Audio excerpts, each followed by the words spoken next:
to say we are so grateful to have everybody here. We have such a cool, eclectic turnout, people from all walks of life. Out of sheer curiosity, who here works in the medical field? Can you raise your hand?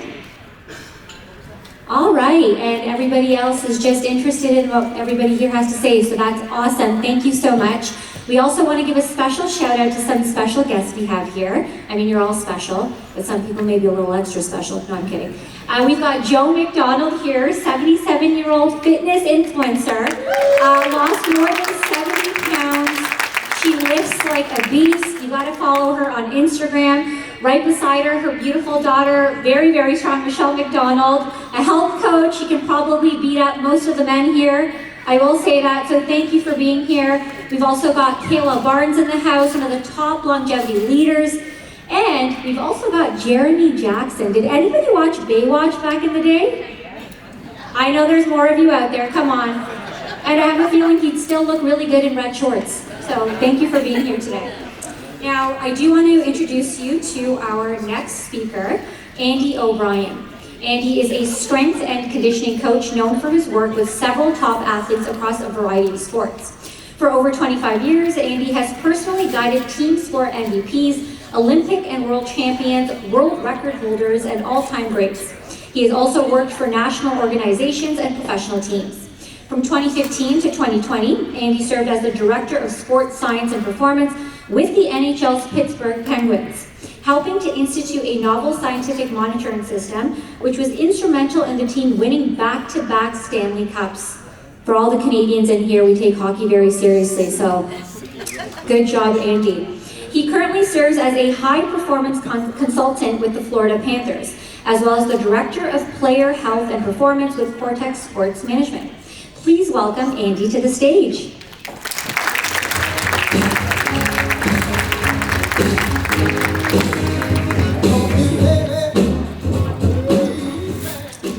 All right, testing the mic. Oh, that seems to be working.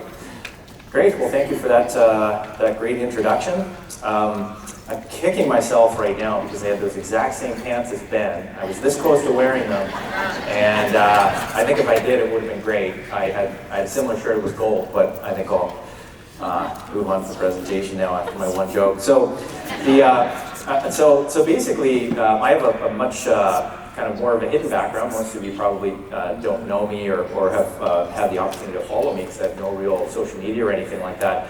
And my background is actually a little bit less in longevity. I've worked pretty much in professional sports my whole life. And so today I wanted to chat with you a little bit about something that I could take from professional sports that applies to longevity. And so I wanted to really focus the little bit of time that we had on HRV. And so my background is interesting. I think one of the coolest parts about my background is that I've had an opportunity to work with a really small group of athletes that are really unique and specialized, both physiologically and psychologically, and study them both in terms of day-to-day work, both in terms of data that I've collected with those athletes, and then really just anecdotally and subjectively interacting with one individual for a long period of time. Some of the athletes I've worked with, I've had a chance to do that for over 20 years. So you just get this great ability to do deep dives on things, and whether you're testing technology, whether you're testing modalities, whatever it is that you're doing, you have an opportunity to see it in a variety of different scenarios over a long period of time. So, so that's been really great. The only, I think, real longevity that applications that I've had are athletes that are really older in their sports. I've had a chance to work with some athletes that are considered really old within their sports that have had quite a bit of success. And I think that regardless of whether it's exercise, whether it's nutrition, really dealing with physical stress in the body and then the adaptive response to that stress and learning how to dose those things. And so this is really kind of how I've kind of built this out over the years. So HRV is a really interesting tool. I'm a big fan of HRV. I get conversations with colleagues, researchers, people using wearable tech all the time about HRV. And I think you'll find a vast majority of people when they use HRV tech and then they try to compare that with how they're feeling or what they're seeing on a day-to-day basis, it usually doesn't hold up. HRV is a very noisy tool, so it can be very difficult to capture it in a way and use it in a way that's very consistent and meaningful. So I wanted to share with you some of the insights that I've gained because I've been in environments where I've had an opportunity to do that. to capture it in a very systematic and structured way and in a very accurate way, and then to store it and then look at it across a variety of different variables. But essentially, what is heart rate variability? It's the variation in time between heartbeats. So this is called the RR intervals. So when we measure the time interval in between the beats, and then you look at that over time, and you look at those measures mathematically, it gives you an idea of how much variation there is in that time interval in between beats. It's very popular in all the wearable technology. So the recovery scores that you get with Oura rings, with Whoop bands, there's a lot of very specific HRV apps. There's a variety of different tools that you can get. You can even use phones for HRVs these days. And then the number, when you look at HRV, the score that gets represented, that recovery score, with most pieces of tech, you're looking at the RMSSD, so that stands for the root mean square of the standard deviation. So that's basically describing the formula that's used to calculate that number. So you can look at the raw RMSSD, but then various companies have additional ways to take that number and then represent it in a way that mixes with their technology. And there's all kinds of different subcategories of HRV. So you have total power, you have these ratios of low frequency and high frequency HRV. So we're looking at various parts of the nervous system. And so HRV, believe it or not, it's a cool slide. There's not many people that really know this, but the first ever HRV recording was actually done in 1733. So it actually goes back a really, really long time. And when we're talking about HRV, one of the things that's really beneficial about it is it's really a measurement of what's happening in the autonomic nervous system. So the autonomic nervous system affects all systems, and all different types of physiologic interactions affect the autonomic nervous system. So it's very applicable and usable, and it can give you a lot of information. But if you go back early enough, the first actual concept of using pulse and measuring pulse and actually looking at variations in pulse rate goes back to about 300 BC. So this concept of studying human physiology and looking at the heart and various different signals that come from the heart and how that can be expressed mathematically and how we can look at that in various different types of time domains and nonlinear dynamics, that's kind of really evolved to what we have today. But I'd say probably since the 1990s now, for about 30 or 40 years, it's been a pretty consistent way of looking at HRV, which is this number that you get based off the RMSSD that tells you generally how recovered are you. So that's kind of what it looks like on paper. You essentially see the heartbeats. So you've got 4 heartbeats there, and then you can see that there's this measurement of time in between the heartbeats, usually a little bit less than a second, and then you've got basically the calculation of the variation between those rest intervals. And so essentially when we get into the physiology of that autonomic nervous system, we have these 2 branches. We have the sympathetic branch and we have the parasympathetic branch, and these are operating simultaneously and in a way that's very synergistic at all times. There's never a time where you're fully parasympathetic or fully sympathetic in terms of your autonomic neural expression. But there are times when one increases and the other decreases, and they do tend to work antagonistic to one another. So when you get a fight or flight response or a stress response, or you get exposed to cold water, or you get exposed to exercise, you're basically going to have this sympathetic response. You get this dilation of your pupils, increase in heart rate, you get this blood flows to your core. So it's really about mobilizing energy to prepare you to run away or to fight something. And then essentially the parasympathetic response is the exact opposite. This is when you're resting, and this is facilitating sleep, relaxation, recovery, digestion, all of the different things that you're doing essentially when you're not trying to survive. So it's this whole stress adaptation type of curve. And so the traditional interpretation right now, if you look across all the different types of texts and how people read HRV, looks like this.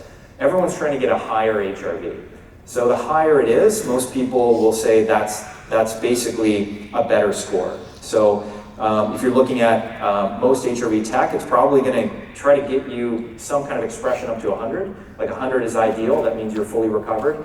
And then any score with your RMSSD that goes over 100 is just still considered 100. So the goal is just to get you recovered as much as you possibly can. And it's really just about increasing capacity for volume. So there's a general understanding that when HRV goes up, you can train more, and you have a better window for training volume and intensity. And when HRV decreases, this is when you want to focus a little bit more on recovery, and you have these like smaller windows for training. And the goal is really just to get it as high as possible. And so when I had a chance, I was working through my business, and I was working primarily as a private practitioner. I'd kind of gone through various phases where I've had a chance to work with teams and without teams. And when I had an opportunity to join the Penguins in 2015, this was a team that had this epic kind of Hall of Fame core. They were looking to win a lot of championships, but they had a lot of injuries. They were looking to kind of take advantage of this core that were sort of in the peaks of their careers. And so the team kind of went on this mission to really restructure its sports science program, really start to collect some data and try to build some principles and practices that were innovative on the the training side, especially from an off-ice standpoint. So we really kind of rebuilt everything from sports science to training to nutrition there. But most importantly for me, as a sports science nerd, I got a chance to basically just get data on some athletes and study that. I really felt like hockey is a complex sport, like a lot of team sports, like football, like baseball, like basketball. It's difficult to study because it's so dynamic and fluid, and there's things happening all the time. So we really didn't have a great picture of what's happening physiologically and what are all of these kind of complex ecosystems at play. And so it was a great opportunity to really look at that. So heart rate variability just happened to be one of the things that I looked at. So we looked at heart rate in games and in practices as an expression of total energy expenditure, arousal. Looked also at some different training measures, whether these are strength measures, reps and sets, barbell velocity, dumbbell velocity, some jump measures. Also looked at some force plate stuff and some ground forces. And then we had this player questionnaire every day. So we were asking the players what their energy was, what their mood was, where they were sore in their body. They could point to an area. And then they had essentially these session RPs, like how hard did you think that session was? So we can compare how hard it actually was by measuring their heart rate with how hard they thought it was. So we're measuring sleep subjectively and objectively. So we're using some different types of sleep trackers and then also asking them how they slept.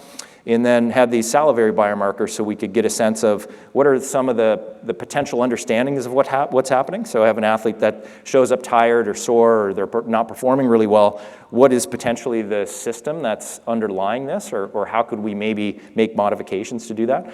And it was just really a great environment. What was really cool about working with a team is you get this combination of collecting data with an anecdotal understanding of what's actually happening so you can compare your data to what you see in front of you. And when you're with somebody every single day and you have an opportunity to have a conversation with them, so you're collecting data, looking at all this data, but then just saying, how do you feel? What's going on today? Why do you think your data is the way that it is? That interaction is so important to the overall understanding of things. And I think it was something I feel very fortunate and grateful for because, as a clinician, very often you get these touch points with people, but you're not really with them every single day, all day in these like training environments. So it was a great learning experience for me. And so essentially, here's how we looked at HRV. We looked at baseline HRV in relation to physical characteristics. So if we take the RMSSD of all of the athletes and we rank it from high to low, you have some people who are down with an RMSSD of as low as 18, 20, 25. Some people are all the way up to the top at like 350, which is really, really high. And so what we could say is, okay, based on your HRV, how parasympathetically dominant versus sympathetically dominant are you? And the athletes that are at the bottom of that category, what do we see in those athletes? And the athletes that are at the top, what are the things that come up? And what are the patterns that show themselves that are potentially predictable by that? Then we looked at strength, power, endurance, range of motion, incidence of injury, types of injuries, changes in HRV as a predictor of changes in other metrics. So for example, we know if your HRV is lower, I know how that's going to affect your heart rate in practice. I know what the practice is going to be, and I can predict exactly what's going to happen. We also look at HRV and its effect on gameplay. So that's probably the juiciest thing in here. And actually, yes, when you look at HRV over time, it actually does affect some of the game analytics that are taking place. Decisions that are made, certain playmaking scenarios, whether a player chooses to skate or move the puck in certain scenarios. So the physiology that's going on in the autonomic nervous system, it affects us in a way that forces us to choose certain decisions. And then, of course, the overall productivity in games. It's really, really easy to section off certain periods of time when someone has decreasing HRV and identify that there's going to be problems with energy, problems with thinking, and so forth. And we really kind of looked at group and individual metrics. So we could very easily just plot HRV through the course of the season, look at these nuances and these deviations from norm from the group, and then how did our group play on these games? And that's a very easy correlation to make. You could also do that with individuals. And so the insight number one is this concept called the sweet spot concept. So this is probably the biggest differentiator that I found. So the sweet spot concept is this idea that somewhere in the middle, when you have these HRV scores, these scores are essentially all normal. So anything that is really high from HRV actually can be a negative thing. And then something that's really low from an HRV thing can be a negative thing. So somewhere between 1 and 2 standard deviations away from your mean HRV or your mean RMSSD is this kind of threshold. I think this is represented at 1.5 standard deviations. And so all of those dots that are kind of within, those 2 blue lines, that's nothing out of the ordinary. You wouldn't change your routine, and you're probably going to have a healthy dose of training and different physical stimuli with recovery tools. And then when you have these sympathetic outliers, which are at the bottom there, these are scenarios where you would change your strategy or change your routine. And because we understand all of the implications that are going on with a system that's now more sympathetic, we can reverse engineer and defer an understanding of what we need to do. Same thing on the parasympathetic side. So some people are surprised to find these high parasympathetic numbers problematic, but that's what I'm going to talk to you about. And so essentially, neither is viewed as good or bad. It's just different physiology. So I don't really explain HRV as really good or really bad. Even when you're not recovered, you're a human being or an athlete that is robust, resilient. Your physiology is actually designed to be in these spaces, and you can thrive in these spaces. All it does is it changes your strategy. So if I have an athlete who comes in and instead of them, let's say I'm measuring this out of 100 and they come in and they're only 20% recovered, what do you think that's going to do to the psychology of the individual for that game? So the last thing I can really say is, you're only 20% recovered this day. Really, they can still go out and perform. And one of the things that makes great athletes is they can perform in spite of imperfect sleep, imperfect recovery. A lot of them actually can go out and get completely drunk and be out all night and then go have the best game of their lives. So the reality is their physiology is different, right? But we are designed as a human species to thrive in imperfect physiology. That's what all of these adaptations are for. But because this underlying physiology is changing, we now can change our strategies so that we're supporting them in different ways. So really what we're trying to get is homeostasis. And so when we have a low sympathetic outlier, so this is more sympathetic, low HRV of a low score, essentially we know that there's an increase in muscle tone. So the muscle is tighter, stiffer. We have a decrease in functional range of motion. So your range of motion is going to go down on these days. We have an increase in initial energy. So you actually feel like you have more energy. So your heart rate is higher. On these days, these are the days where you feel like you need very little warm-up. You can just jump into the gym and get going. Your nervous system's already turned on because you've got this sympathetic arousal. We have this decrease in endurance. So you do tend to run out of gas a little bit. And this is kind of where you actually get, on the low side, actually, this is where you get a chronic injury risk. It says acute there, but the chronic injury risk is when that muscle maintains that constant state of continual contraction for too long without enough time to recovery. And so we actually also are seeing this reduced effectiveness in decision-making and anticipation, right, which is a big one. And the big complaint we get is, I'm tight, I'm out of gas, I have heavy legs, I'm not moving the lactic acid or the metabolic byproduct really well. Okay, when you have this low physiology, or the physiology behind it, we know the profile is more catabolic. We know it's less anabolic. We know the neurophysiology is more cortical, so it's a little bit more top-down.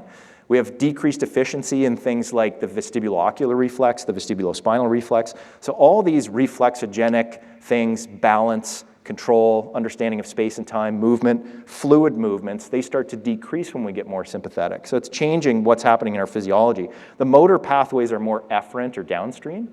So we know that there's more things happening downstream. We have a little bit less of that kinesthetic proprioceptive property in our movement. And then we have the center of mass moves forward on the base of support. So it increases a hip hinge. So essentially what happens in this fight or flight response is my center of mass moves to the front of my toes and I start to lean forward. So it's preparing me to lunge at somebody or to run. And in order to maintain equilibrium, I have to move my hips backwards. So it actually changes some of the biomechanical properties of the ankle-knee-hip relationship. And so we also know that there's decreased gut function. So you have less vagal tone, there's less activation of the vagus nerve. So we know when you have these low days, okay, well, my gut's not working the way that it normally does today. And then what do we know about the parasympathetic side? So we have this decrease in muscle tone, increase in functional range of motion, increase in a decrease in initial energy and power. We have this increased capacity, so I feel better as the day goes on. We have this acute injury risk. So when I have less muscle tone, I have more risk of acute injury because I have less stiffness and stability around the joint to act as a protective mechanism when I move. And then I've got this decrease in limb speed, so I can't turn my feet over as fast. And then I just feel flat, I can't get going. So that's what we really see at these high levels. And so the physiology is the profile is actually more anabolic on these days. Parasympathetic athletes build muscle a lot better. They tend to be more aerobic in their heart rates, so they have a lower resting heart rate in these days, and the heart rate expresses a little bit lower. The neurophysiology is more subcortical, and all of the things that are basically the opposite. Motor pathways are more afferent or upstream. We actually see timing and anticipation improves on these as well. And so the insight number 2 is the coefficient of variation of the RMSSD. So we actually found that when we looked at HRV as an independent risk factor for injury, we saw that it didn't matter whether you had high HRV or low HRV. What mattered was how much your HRV bounced around from the baseline. So once we started to see this variation of the HRV, we actually saw that that was a big risk factor. So as it turns out, the body loves homeostasis, and always getting back to that homeostasis is a key thing. So we're really trying to build the strategies around that. So these are some curves of athletes who had high biomechanical risk factors but didn't get injured. And what's interesting is that if you see these smooth lines, if you can see it, that kind of trace over top of these curves, you can see that they're almost like a consistent line. They're very stable. And then we had this category of athletes that had low biomechanical risk factors but got injured, and this is what their curves look like. So you can kind of see that their curves are bouncing around all over the place. So when your HRV changes a lot, it turns out that that's actually something that's really stressful in the body, and it makes it difficult for the body to find its normal physiology. And this is an athlete that had an injury, and you can kind of see what was happening at the tail end and where we're missing that one spot there. That's kind of where the athlete got injured. So you can kind of, we see all the time with neuromuscular injury risks, HRV kind of predicting that over time. And this is interesting. A lot of people love to talk about Sidney Crosby, who's one of the all-time greats, but this is his HRV compared to the team average. So you can kind of see he gets up into the 350s at times. Really interesting. He's one of the most parasympathetic athletes after. And what that allows him to do is it allows him to maintain a low heart rate when he's under physical exertion. So how does that help decision making? Well, we know that cognition and thought occurs best in these alpha waves and in these sort of mild levels of arousal. And then once you get up into 80, 90% of your heart rate max, almost getting off here, almost done. So a couple of the different strategies just to finish off with. Range of motion emphasis during your warm-up. So when you're more in the sympathetic side, work on range of motion, breath work, movement focus, zone 2 work, increasing slow releasing carbohydrates. That can help you get back to baseline. Easily digestible foods. So we know that the gut isn't working as well, so we want to focus on digestible foods. All of the things when you're at that low frequency that Ben was talking about, PEMF, grounding, they're all really useful when you're on these low days. And then when we get into the high days, we want to try to increase muscle activation, CNS activation. The nutraceutical work is more excitatory, trying to create some stimulus and get the body turned on. So essentially, anybody wants to come and find me, we can chat a little bit more about measurement and how to get good HRV readings. And just want to thank everybody for the time today. Thank you. Thank you so much, Andy. Thank you. Yeah, thanks a lot.